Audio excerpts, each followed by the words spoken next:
You will hear a number of different recordings, and you will have to answer questions on what you hear. There will be time for you to read the instructions and questions, and you will have a chance to check your work after each section. All the recordings will be played once only. The test is in 4 sections. Write all your answers on the listening question booklet. At the end of the real test, you will be given 10 minutes to transfer your answers from the question booklet to an answer sheet. You should be prepared to do this with the practices. Now turn to Section 1.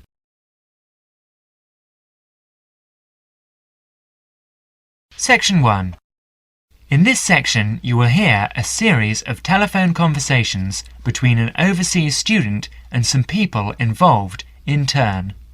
He wants to confirm some information for an international conference on computing technology. First, you will have some time to look at questions 1 to 10.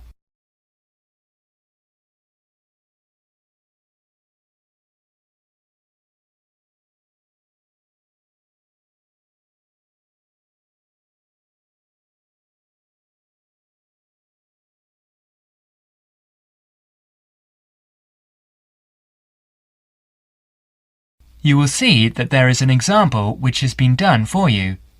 On this occasion, only the conversation relating to this will be played first.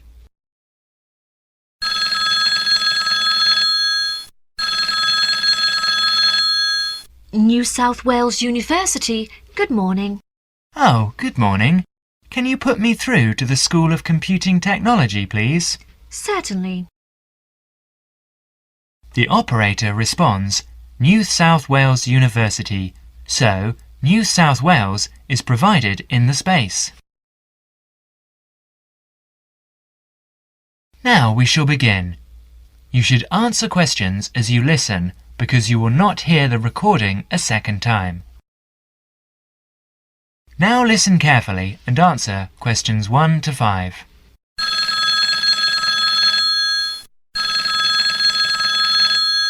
New South Wales University, good morning. Oh, good morning. Can you put me through to the School of Computing Technology, please? Certainly. School of Computing Technology, Professor Dorfman's office. Oh, good morning. I was wondering if you could give me some information about the forthcoming Computing Technology 25th Conference. Dates, enrolment procedures, cost, that sort of thing. Certainly. When exactly is the conference? Well, the conference runs for 4 days from the 15th to the 18th of September. 15th to 18th September. Oh, good. I'll still be here then, and, where exactly is it being held? Is it at the university as in previous years? No, it's actually being held at the Pacific Hotel. We've rather outgrown the university conference facilities, so we've opted for this new venue. Right, Paradise Hotel. No, Pacific Hotel. Oh, right. And presumably we can get accommodation at the hotel. Yes, but you'll need to contact them directly to arrange that. I'll give you the number for hotel reservations. Have you got a pen ready? Yeah, go ahead. It's area code 07 and then 9444 1233. 079 444 1233. And what's the registration fee? Individual fees are $360 for the 4 days or $100 a day if you only wanted to attend for 1 day. Are there any student concessions? Oh, sure. There's a 50% concession for students, and that's $180 for the 4 days or $50 a day. And am I too late to offer to give a talk? Oh, I'm pretty sure you've missed the deadline for that. Oh, really? But I've only just arrived here in Australia. Is there any way I could have a paper accepted? Well, you'd need to talk to Professor Dorfman. He's the person organising the conference this year. I can put you through if you'd like. Oh, yes, please. That'd be great.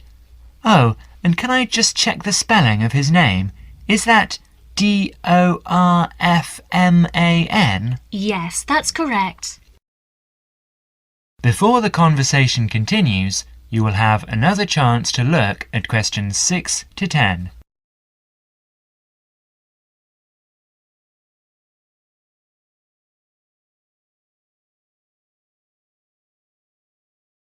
Listen carefully and answer questions 6 to 10. Professor Dorfman speaking. Oh, hello. My name's John Helston. I'm a computing technology student at London University. I'm here in Australia for 3 months, looking at educational application of computing and information technology. Right. I'm interested in giving a talk on my research at the conference, but I believe I may have missed the deadline. Well, strictly speaking, you have. The closing date was last Friday. Oh no! But we may be able to include your paper if it fits into our program. But you'll have to be quick. OK, what do I need to do? Send me an outline of your talk and make sure you include an interesting title for the talk, something to attract the delegates' attention. OK, interesting title, right. The outline should be no more than 300 words though. Right, I should be able to keep it down to 300 words, but would 400 be OK? No, not really, because we have to print it in the proceedings and we just don't have the space. Sure, I understand. And also, can you send me a short CV? The usual stuff, name, age, qualifications, that sort of thing. Right, include a brief CV. Actually, you can email it to me. That'd be quicker. Sure, what's your email address? Well, the best thing would be to send it to the Conference Administrative Officer. The address is admin in lowercase, you know, in small letters. Right. So, that's admin@anuconf.edu.au. Right, I'll do that straight away. Thank you very much. You've been very helpful. OK, well, we hope to see you in October then. That is the end of section 1. You now have half a minute to check your answers.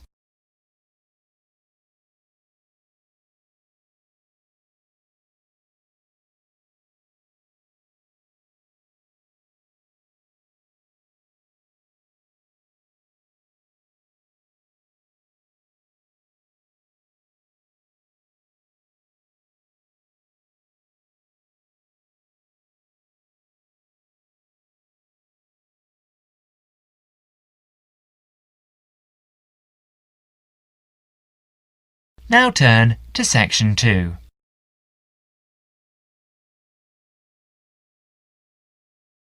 Section 2. You will hear a guide talk about cooking ginger on the radio broadcast.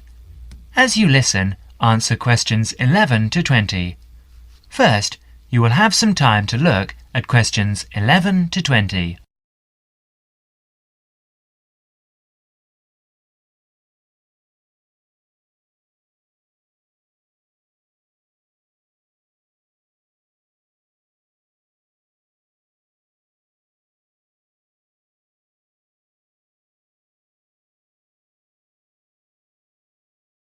Now listen carefully and answer questions 11 to 14. Hello and welcome to Cooking Corners. And this week we're looking at the most versatile and aromatic of plants. A fairly recent addition to the list of Australian agricultural produce, but nevertheless a great favourite today, ginger. And in the studio to tell us all about it is Jennifer Johnson. Ginger is one of my personal favourite spices, and I've got a number of wonderful recipes to share with you later on in the programme. So, what is ginger? Well, actually, it's a spicy tasting root with an aromatic flavour. It's related to the bamboo family and has 100 different uses in the kitchen. The Chinese have cultivated it for years, particularly to use in medicine, though you are probably more familiar with its culinary uses. But first, let's take a brief look at its history before we look at how it can be used, because it has a very interesting history. Ginger originated in the southern provinces of China and in India, where it had been used in medicine and food for over 5,000 years. The early traders who came upon the plant took it to many parts of the world, such as Nigeria, the West Indies, Central America, East Africa, and even Indonesia. Ginger became extremely popular because of its exotic aromatic properties and was highly valued by spice traders in the 17th and 18th centuries because they were able to sell it back in Europe for a very good price. Although Australia is now the largest producer of ginger in the world, it wasn't grown in Australia until the early 20th century. Before Jennifer goes on to explain the history of ginger planting in Australia, you will have another chance to look at questions 15 to 20.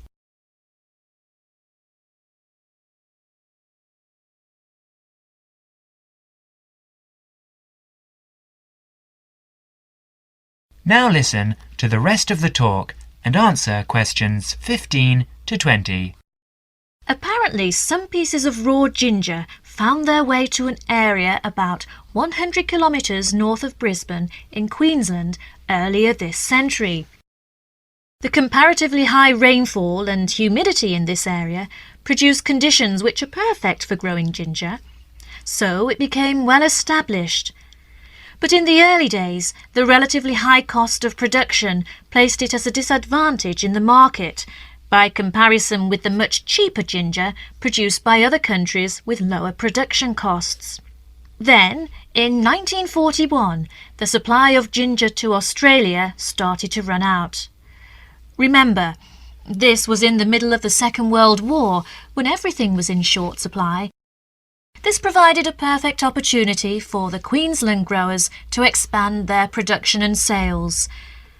5 local farmers got together and formed a cooperative association in a place called Buderim. They started with only £25 between them. That was in the days when Australian currency was pounds, not dollars. So they set up the company with 2 wooden vats and 14 tons of raw ginger. But they went on to become the most successful ginger farmers in the world. In fact, nearly all the world's ginger now comes from the Buderim ginger factory in Queensland.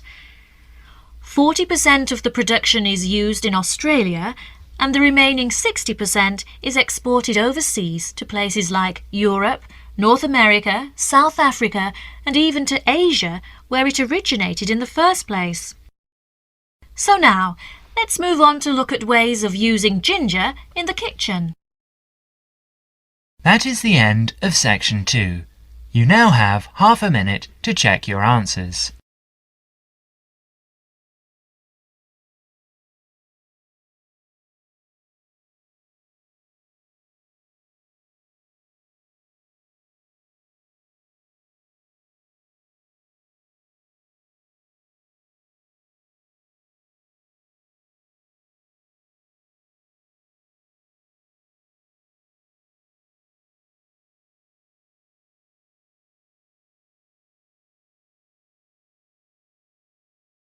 Now turn to section 3.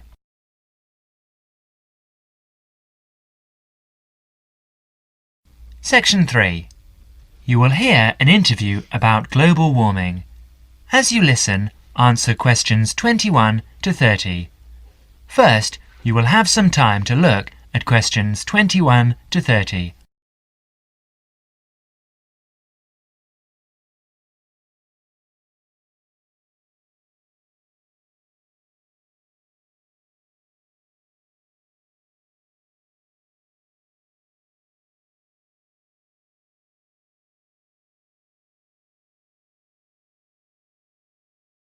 Now listen carefully and answer questions 21 to 25. Dr. Parkinson, global warming was the threat of the 1980s, but it seems to have fizzled out of people's minds. Why do you think that is? Yes, in a way you're right. I think scientists have become occupied with the task of trying to find out whether it really is happening and, if so, whether it's caused by human activities. A greenhouse effect is, after all, a natural phenomenon. Yes, as we know, naturally occurring gases float above us, acting as insulators that prevent heat being radiated into space. And the fear is that the insulation might get thicker. Yes, and because of this, the Earth might get warmer. The latest prediction we've heard is that the temperature will increase by about 1/3 of a degree every 10 years. What are your feelings? Well, this prediction is difficult to make. You see, the global climate is the result of a web of influences. Who is to say that a simple action, such as adding carbon dioxide to the atmosphere, will not have several effects which might even cancel each other out? And I understand that the prediction is hard to verify whatever. Precisely. Why is that? Because the Earth's temperature surges and subsides naturally. In fact, the best way of detecting global temperature change is to measure the temperature of the oceans as accurately as possible. And this avoids the sort of seasonal fluctuations of the temperature of landmass. Yes, in fact, an understanding of the oceans is crucial to understanding how the global climate works. The ocean transports heat around the globe. It's like a great reservoir of heat. A tiny change in sea surface temperature denotes a huge change in the amount of heat it is storing. Before Parkinson goes on to explain, you will have another chance to look at questions 26 to 30.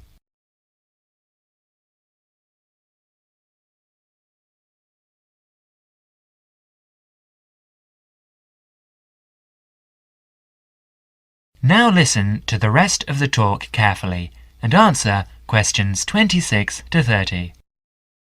And now, I understand you are looking at ways of refining this measurement of ocean temperature. Yes, for a long time we've measured it by placing thermometers in buoys bobbing in the oceans and also when ships draw water through their engines. It's also been done by satellite, hasn't it? Yes, but now data from a more promising system is being collected.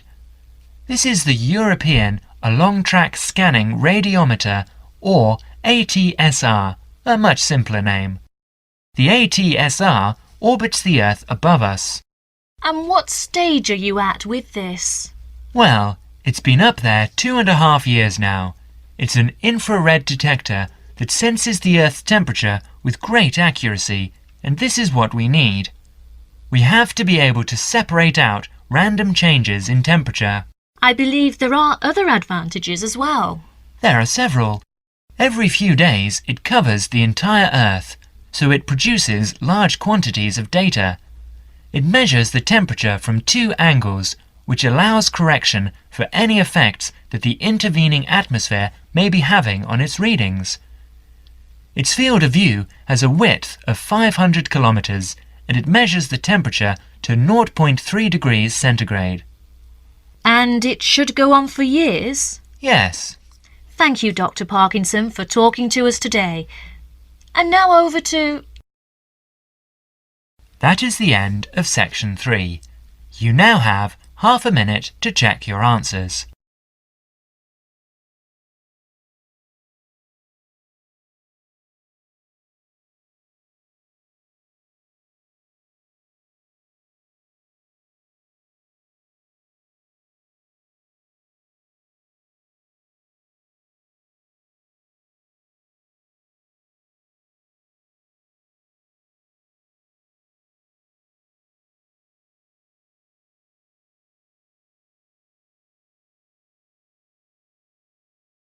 Now turn to section 4.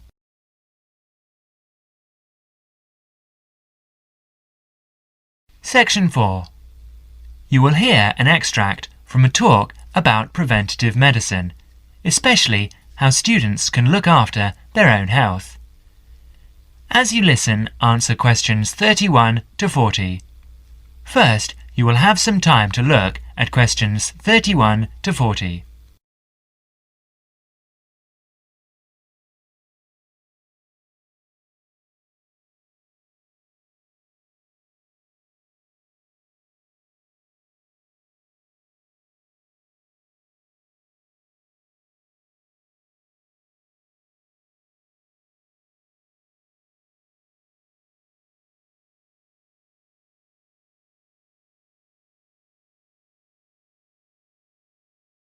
Now listen carefully and answer questions 31 to 40.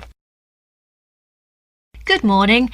I'm Dr. Pat Plant, and I'm here to talk to you about preventative medicine in its widest and most personal aspects. In other words, I'm here to tell you how the patients should wrest control of their health away from the practitioners of medicine and take charge of their own medical destiny. I want to talk about staying out of the hands of the doctor.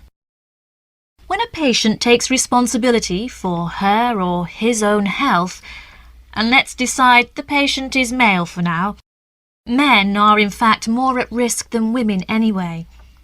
When the patient takes over his own health regime, he must decide what he wants to do.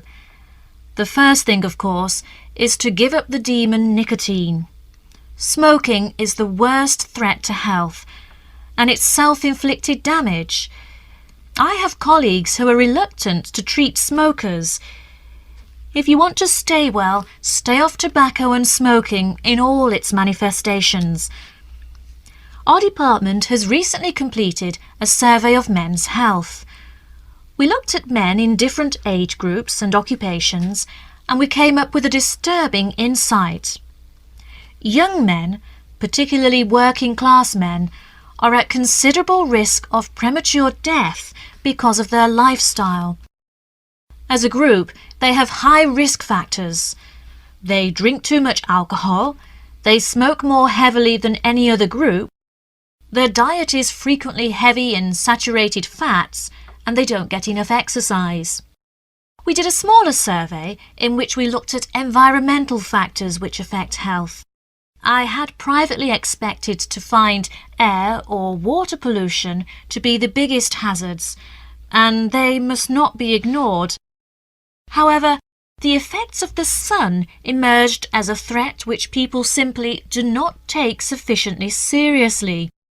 Please remember that too much sunlight can cause permanent damage.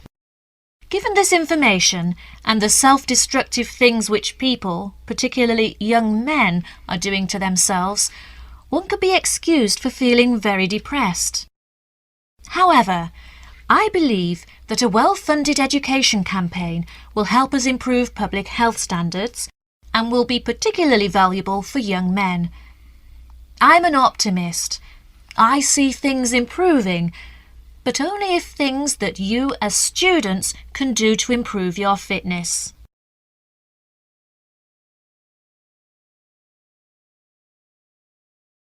So now, I'd like to issue a qualification to everything I say. People will still get sick, and they will still need doctors. This advice is just to reduce the incidence of sickness. It would be great if disease was preventable, but it's not. However, we have power. In the late 1980s, the Surgeon General of the United States said that 53% of our illnesses could be avoided by healthy lifestyle choices. I now want to discuss these choices with you. You should try to make keeping fit fun. It's very hard to go out and do exercise by yourself, so it's wise to find a sport that you like and do it with other people. If you swim, you can consider scuba diving or snorkeling.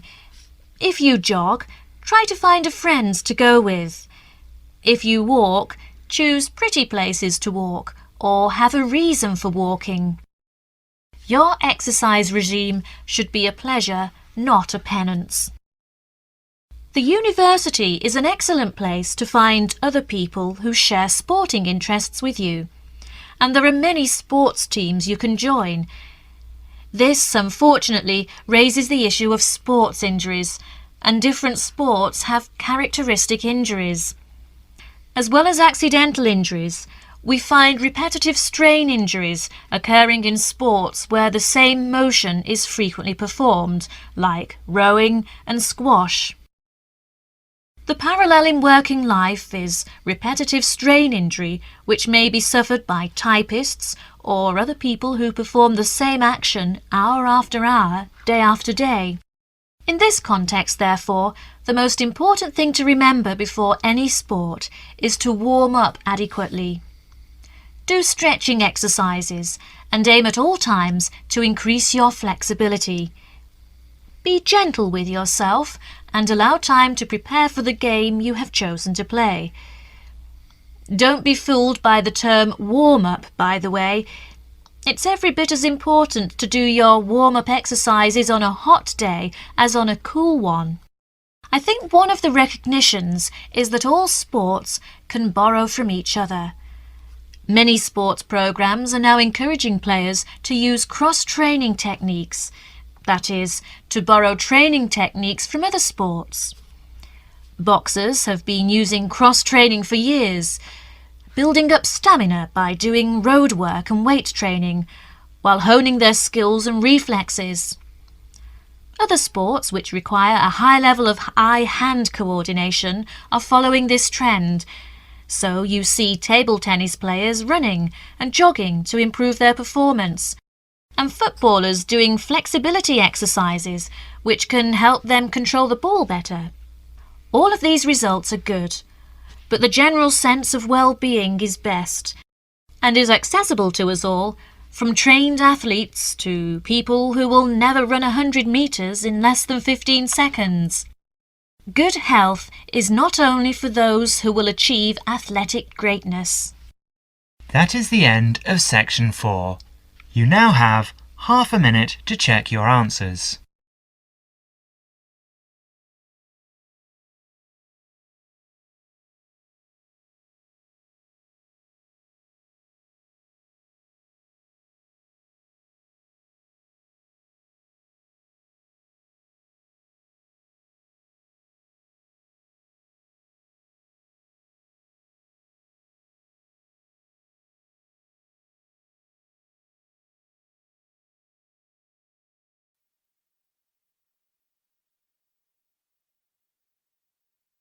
That is the end of listening test 6. In the IELTS test, you would now have 10 minutes to transfer your answers to the listening answer sheet.